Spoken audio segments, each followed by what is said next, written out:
Assalomu alaykum. Biz energetika muhandisligi fakulteti World Pictures Media jamoasi odamlar gavjum joylarda adolat sayli mavzusida o'z reportajimizni boshladik. Assalomu alaykum. Sizga savol bermoqchi edik. Adolatsizlik jamiyatda inson qanday o'zgarishi mumkin? Bu adolat yo'q joyda odamlar bir-biriga ishonchi yo'qoladi. Bir-biri nima deydi?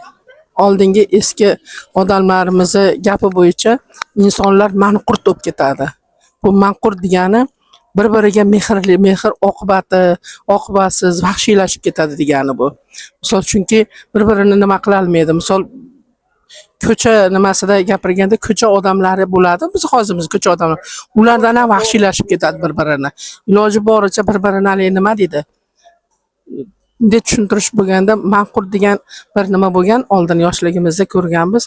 Kerak bo'lsa o'zini ota-onasi, o'zini aka-ukalari, o'zini singillari, o'zini qarindoshlari, ko'chada kim bo'lishidan qat'iy nazar shunaqa nima bo'lib ketadiki, ular iloji boricha hayvondan ham o'tib ketishadi, shuna vahshiylashib ketadi odamlar.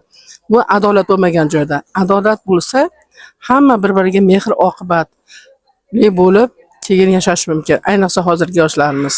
Men hozirgi yoshlarimizga demoqchimanki, hozirgi yoshlarimizda shu narsalar ko'payib ketgan hozir.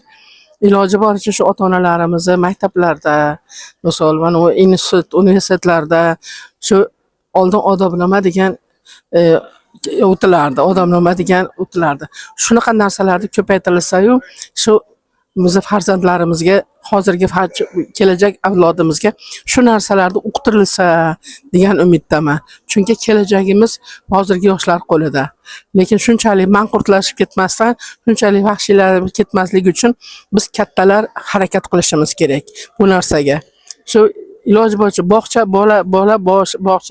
bog'chadan boshlab hozirgi shu bitirib universitetgacha bo'lgan joylarda shu iloji boricha shu bolalarimiz, farzandlarga, o'g'il-qizlarimizga shu narsani o'rgatishlarini xohlayman. Men shu narsa tarafdoriman. Lekin kelajagimiz bunchalik vahshiylashib ketishini xohlamayman. Biz O'zbekistonimiz yangi nima, bundan ham chiroyli bo'lib gullab yashashini xohlayman. Misol, iloyim kelajagimiz yoshlarimiz qo'lida ekan, hech qachon bunaqa manqurt, bunaqa vahshiylashmaydi degan umiddaman. Javoblaringiz uchun rahmat. Biz bo'lsa savol-javobni davom ettiramiz. Assalomu alaykum xola. Sizga savol bermoqchi edik. Adolatni saqlashda yoshlarning o'rni qanday deb o'ylaysiz? Yoshlarda uni adolatni saqlash uchun halol, mehnatkash bo'lish kerak, to'g'ri bo'lish kerak. Shulardan iborat bo'ladi. Rahmat. Javobingiz uchun rahmat. Savolimizga o'tsak, assalomu alaykum. Sizga savol bermoqchi edik. Ijtimoiy tarmoqlarda adolatni ta'minlashga yordam beradimi? Albatta yordam beradi. Misol uchun mana bola pulni ololmayotganlar bor, bola puli o'chib qoldi. Ijtimoiy tarmoqlarda o'z blogerlar, haqqoniy blogerlar rostdan yaxshi narsa tarqatyapti, qonunlar tarqatishyapti. Yomon xabar hozir Telegram xabarlarida yolg'on ma'lumotlar kelyapti. Sudga chaqiruv, tergovga chaqiruv deb shu yolg'on ma'lumotlar ham bor ijtimoiy tarmoqlarda. Lekin ko'p ijtimoiy tarmoqlar, men shuni bilamanki, ko'p yoshlarga, yosh kattalarga qonun bo'yicha ko'pdan ko'p yordam beryapti. Ham foydasi bor, ham zarari bor.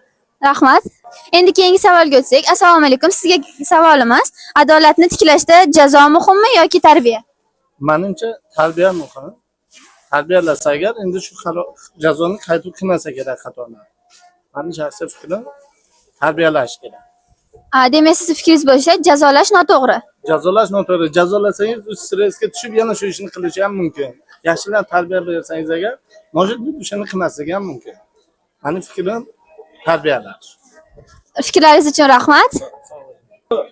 Keyingi savolimizga o'tsak, assalomu alaykum. Sizga savolimiz, sizningcha halol savdo nima? Halol savdo bu avvalo Allohdan qo'rqish, rostgo'ylik, insonlarni aldamaslik, vijdon ishlari shunaqa. Tushunaman endi.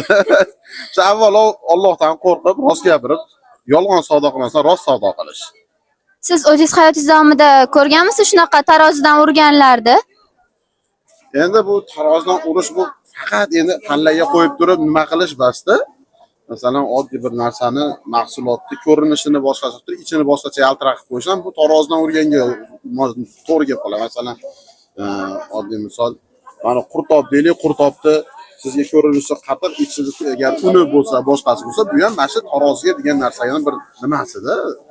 Shunga bir o'xshagan bir xil narsa tashdi. Bu aynan taroz deganda qo'yib turib 100 gram, 200 gram urib olishni bilmaslik kerak-da. Har bir narsada odamga ko'rsatib bir narsa mahsulot beryaptimi, shu mahsulot o'zi ko'ringanidaqa bo'lmasa, bu hammasi menimcha yolg'on savdo bo'ladi. Fikrlaringiz uchun rahmat. Endi so'nggi savolimizga o'tsak. Assalomu alaykum. Sizga savolimiz: qonunlarni bilmaslik javobgarlikdan ozod qiladimi? Yo'q, bizda endi qonun bor-ku, axir bilsa bilmasa baribir javobgarlikka tortiladi-da, bilish kerak, shartda bilish. Har bir fuqaro o'z huquqlarini hamda konstitutsiyani bilishi kerak. Adolat bu jamiyat ustunidir.